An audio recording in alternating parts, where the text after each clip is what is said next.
Hey there everybody, it's your host Sam. Welcome back to the channel. To any new members, welcome aboard. Today we've got a really fun instrument review in store. This is the Conn Director 15A Cornet from about 1965. It's a really cool horn with a lot of fun features to talk about, so if you're interested, make sure to stick around and leave a like if you enjoy.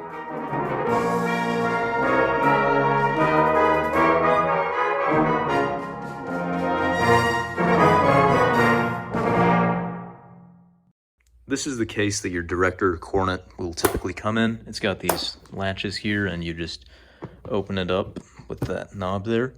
And inside is the Director itself. So this particular Director is actually an old family heirloom of a friend of mine. This is not my horn, I'm only borrowing it, but I've had a lot of fun with it in the time I've spent getting to know it. And honestly, the 15A is one of my favorite looking horns out there. I mean, it has this really cute little compact vibe.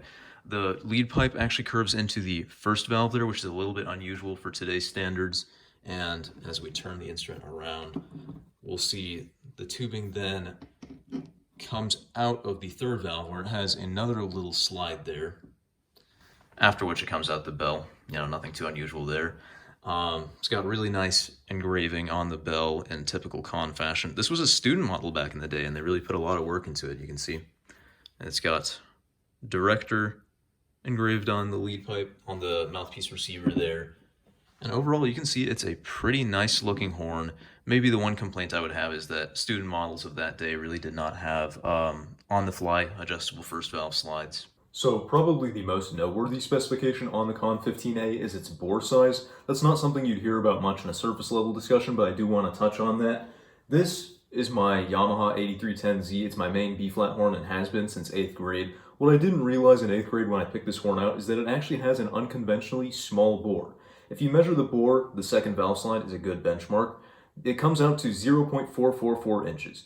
That's considered a medium bore, but small bores really don't exist today in the conventional trumpet sphere. Most B-flat trumpets actually have a medium-large bore in the realm of 457 to 459. Now we take some more specialized horns like box C trumpets and certain special B-flats, and they have a large bore, which is 462 to 465 generally. And then we have the 15A, 484. I kid you not. It is a much larger jump between your conventional large bore and this bore than your typical medium large to large. So something to touch on there maybe is that cornets are a little bit more conical than trumpets. Their tubing expands a lot more from here to the valve section than on a trumpet. But this is also not much more tubing than a trumpet lead pipe. So it's not that the tubing has more time to expand or anything. It just is a very large bored instrument. You'll also note it does have a step-up bore between the two tubes of the tuning slide, so the tuning slide cannot be put in upside down, which means the bore isn't exactly 484 up here, but nonetheless, it's very large and open by the time you get down to the valve section, and for a compact-looking horn, it sure blows like a beast. The only other halfway decent cornet I've had months to spend with and really get to know well is the John Packer 071. It's a UK-style student model cornet, and it's been interesting to compare and contrast my experiences with that horn versus this one. Cornets tend to split off into two distinct origins, even though they are effectively the same instrument. The UK cornet and the US style cornet can be very different in the way they manifest themselves. The sound on UK cornets and the Packer, while it's not the finest specimen, is no exception, is on the daintier and lighter and softer side, sometimes thinner, whereas with this horn, I was really surprised by just how much richness and breadth the sound had to it. I mean, when I first played it at my friend's house, I could just feel the room kind of fill up with this dark, warm, yellow-orange sort of glow from the sound. It really is an interesting effect, and while that sound is not objectively better or darker or anything of that sort than the UK sound concept, it really was an interesting experience and one that I grew to love. As fun of an instrument as this genuinely is to play, I do want to point out some of its foibles. With old instruments like this, you tend to get valves that are slightly out of alignment or just slightly too loose in their casings and thus not totally 100% airtight. And that issue with this cornet, unfortunately, does kind of come into being because, for instance, while the cornet has just about the fattest low C on the planet, a lot of the notes below that really do become a little bit more unstable.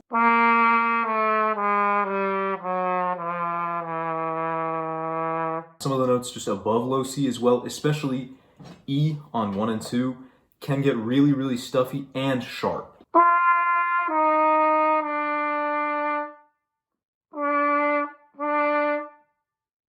Just quirks like that kind of suggest that the valves aren't perfectly in alignment with each other or airtight with their casings. I'd like to point out that cornets are some of the most mouthpiece sensitive brass instruments out there, to the point that for different styles of music you're literally expected to use vastly different mouthpieces. Let's talk about these four. Each of them is going to represent one excerpt here. For classical, we have the Yamaha 16E, very large and deep and V-cupped. Then the Holton Frank Simon mouthpiece, designed for early American use. I think it works best on brighter solo type stuff. Then the Conn 4, what the instrument would have come with. This is good for wind band stuff, but it's getting quite shallow and too tight for my liking.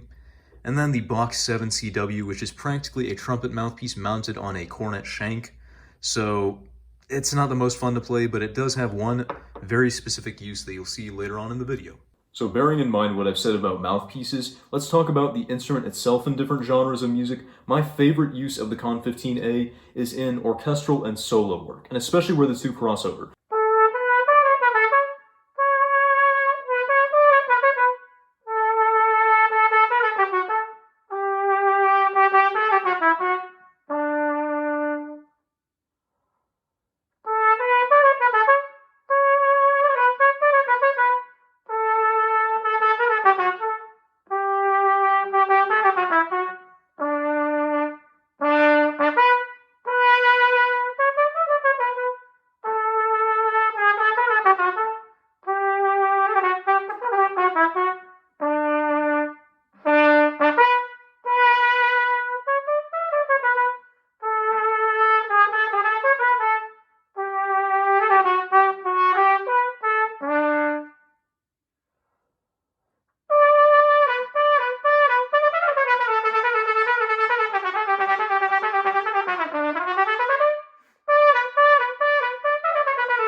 Because while this would make a great section instrument and blend with those around it, it also has a lot of carrying power. It can really be heard on its solos, and what's remarkable about this instrument is that it maintains the nimbleness of a cornet while still having that big breadth of sound. And for something like the Swan Lake solo, it's really nice to be able to just lay off and not put too much effort into it and just focus on making music with it.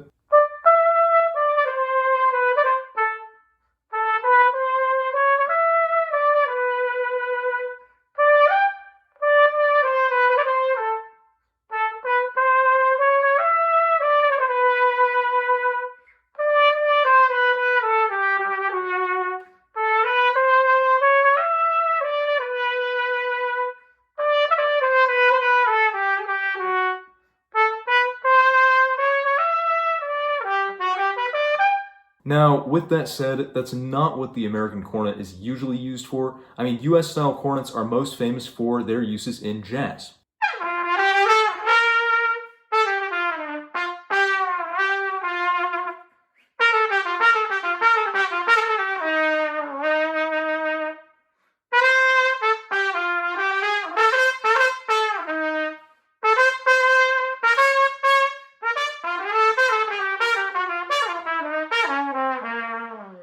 Now, jazz on the cornet is considered a little bit outmoded. Around the 20s to the 40s, the trumpet started to dominate the scene a little bit more, but I think this cornet does a great job of emulating old-timey jazz artists like Buddy Bolden.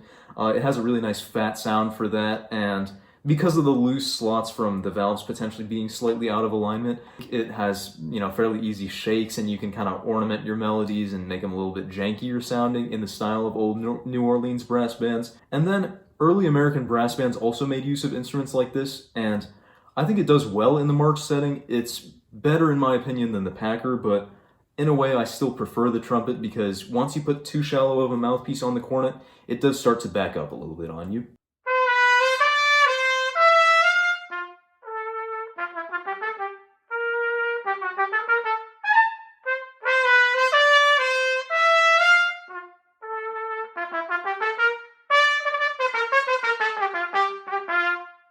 So as we wrap up this review on the 1965 Conn Director 15A, I'd like to say one more time again that this has been such a fun horn to get to know and play on for these past couple of months, and I'll be very sad to see it go back to its original family.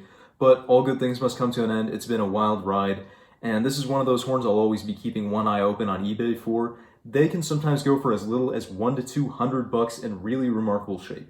It's easy to say that this is the best value you can find in the brass world, but it's hard to argue with when this will last you many, many years. I mean, they've been around this long, who's to say they haven't got a few decades left in them? And it really just has the sound. It's not too unapproachable for beginners despite its large glow, because of its compact wrap that sort of balances it out and makes it possible for smaller hands to grip the cornet nicely. It really is a fun instrument for all ages and will last you for really as long as you keep treating it nicely. Again, the Conn Director 15A, so much fun. I'd like to thank you for joining me on this journey. It's been quite a long one, so if you stuck around, make sure to check that you're subscribed down below. It really helps out, and a lot of my usual viewers actually aren't subscribed, so if you can check that button down there, again, it'd be a big help. There will be more instrument reviews up in that playlist there. Thanks again for watching. Until next time, I will see you on the flip side.